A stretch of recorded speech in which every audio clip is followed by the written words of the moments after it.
The dust from Jericho had hardly settled when the command went out across the camp. Nothing from that city was to be pocketed, traded, or tucked away. Jericho was harem, devoted, its wealth for the treasury of the Lord, its living things for the fire.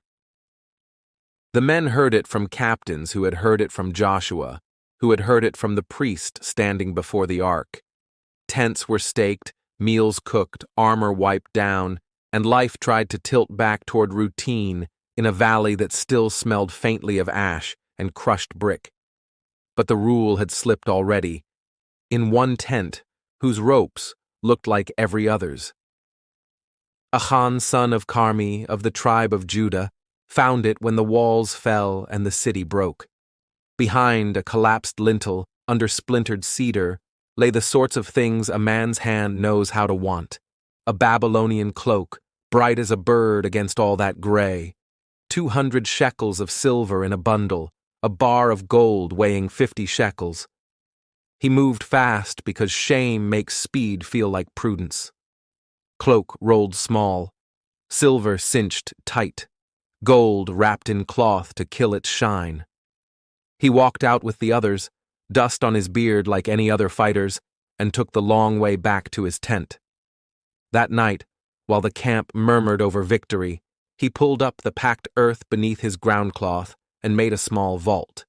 When it was done, he smoothed the floor with the same care he had once used to smooth a child's hair. Word ran that Ai lay up the road, smaller than Jericho, a tidy town on a rise with a reputation for quick skirmishes, not sieges. Scouts went and came back with confidence. "Do not make all the people toil," they said. 2,000 or 3,000 will do. Joshua nodded. There is a kind of leadership that can read a room. He felt relief in the air like a cool wind and did not wish to smother it.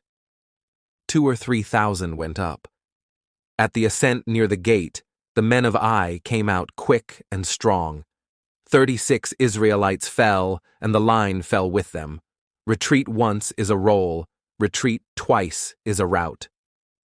Runners brought the news to Joshua while dust still hung over the valley like cloth. He tore his robe and fell face down before the ark until evening, elders with him, dust on their heads. "Alas, Lord God," he said, voice ruined by fatigue and anger. "Why did you bring this people over the Jordan to give us into the hands of the Amorites?" The prayer dropped into a silence heavy as stone. The answer was not comfort. "Get up," God said. "Israel has sinned. They have taken some of the devoted things. They have stolen, lied, and put them among their own belongings. I will be with you no more unless you destroy the devoted things from among you." That night, the camp slept badly. A rumor walks in a straight line. Guilt walks in circles. Achan lay on his side and stared at a seam in the tent cloth until it became a road he could not take. At dawn, Joshua called the tribes forward. Lots were cast, a public ritual in which the nation let God's decision cut through guesswork and grudge. Judah was taken. Clans were called by name. The clan of the Zerahites was taken. Families stepped forward, faces blank, feet stubborn. The family of Zabdi was taken. Men came one by one until the line stopped at Achan. To an observer, it must have looked like fate choreographed. To Achan, like God pointing a finger through fabric and skin. "My son," Joshua said, using the gentlest words a judge can use when the sentence is already walking toward the bench. "Give glory to the Lord, and give him praise, and tell me now what you have done. Do not hide it." Achan did not improvise. He told it in the order a thief's mind keeps: the look, the want, the act, the concealment. "When I saw among the spoil a beautiful cloak from Shinar, 200 shekels of silver, and a bar of gold weighing 50 shekels, then I coveted them and took them. See, they are hidden in the earth inside my tent, with the silver underneath." Messengers ran and returned in a cadence the camp would never forget. They pulled up the ground cloth and found exactly what he had named: the bright cloak like a mouth that could not close, the bar heavy enough to make a wrist shake, the bundled silver flattening the earth into its own shape. They laid the pieces out before the Lord, the way you lay out evidence when the court is half congregation and half army. Judgment moved in a line as plain as the morning's lot. Achan was brought to the Valley of Achor, trouble, together with what he had taken and what he owned. The text says, his sons and daughters, his animals, his tent, his goods. Interpreters have argued ever since about who bore what guilt, whether the children stood there as witnesses, whether all that he had meant property alone. The record offers no editorial, only a procession. Stones were lifted, and stones were thrown. A mound grew. Fire followed, the kind used for things that must not be left to memory alone. Then another heap of stones was raised over the charred place, as if to say, this much and no more. Back at Ai, the second plan read like a man who had learned what fear can take. Joshua set an ambush by night, a force behind the city, a feint in front. At dawn, the front fled as before. Ai took the bait and poured out of the gate. A signal spear lifted. The ambush rose and set fire to the town. The fugitive line turned and became a hammer. The rout ran the other way. No 36 fell that day. No one asked how the smoke from the city smelled compared to Jericho's. Some questions are delays disguised as curiosity. This is the shape of the file if you lay it out like a case clerk.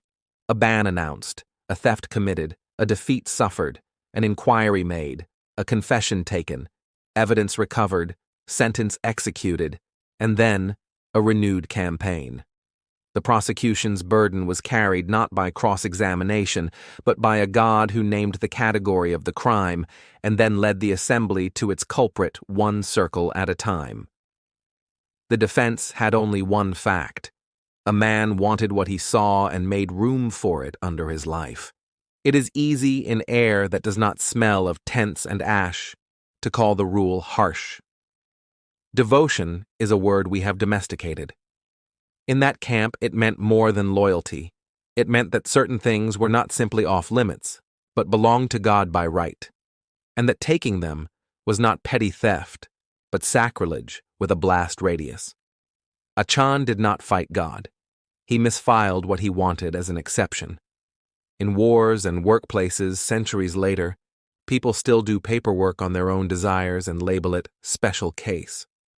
What lingers hardest is the ordinary way sin moved. One man, one object, one hole in the dirt, one night's false sleep. He did not topple altars or trade secrets to an enemy. He adjusted a rule to suit a cloak that fit his eye and a purse that made his hand feel secure. That was enough to turn a small battle into a funeral and the whole camp into a courtroom. Communal risk tied itself to individual secrecy like rope to ankle. When you stand on a valley floor anywhere, there is history. The wind always sounds the same. It is the noise of something that feels clean, crossing a place that remembers blood. The heap at Achor said what memorials always say to those willing to hear. The cost was real. The rule was real. Do not try to be exceptional at the expense of everyone else. After the stones cooled, the camp moved, because it had to, because the land ahead did not care to wait, because grief and discipline can share a tent if they must.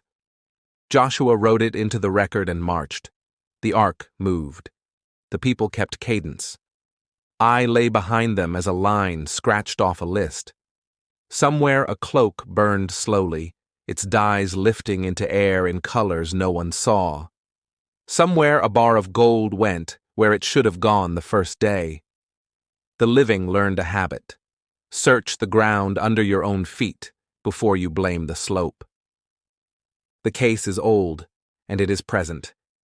Every community that names some things sacred, rules, trust, a mission, will face the hour when a private appetite hides under a floor and the whole body pays.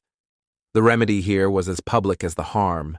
Naming, uncovering, surrender, sentence.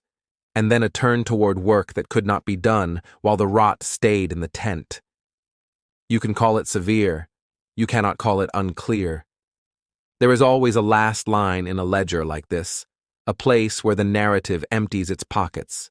It is not the stones or the fire, not the ambush at Ai or the second signal spear. It is the hole under the rug, and the night a man told himself that normal would resume in the morning.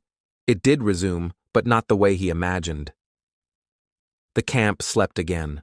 The march resumed, and the book wrote, in words that have outlived empires, how a handful of silver and a garment from Shinar taught a nation the price of believing you can hide from the God who walks the camp.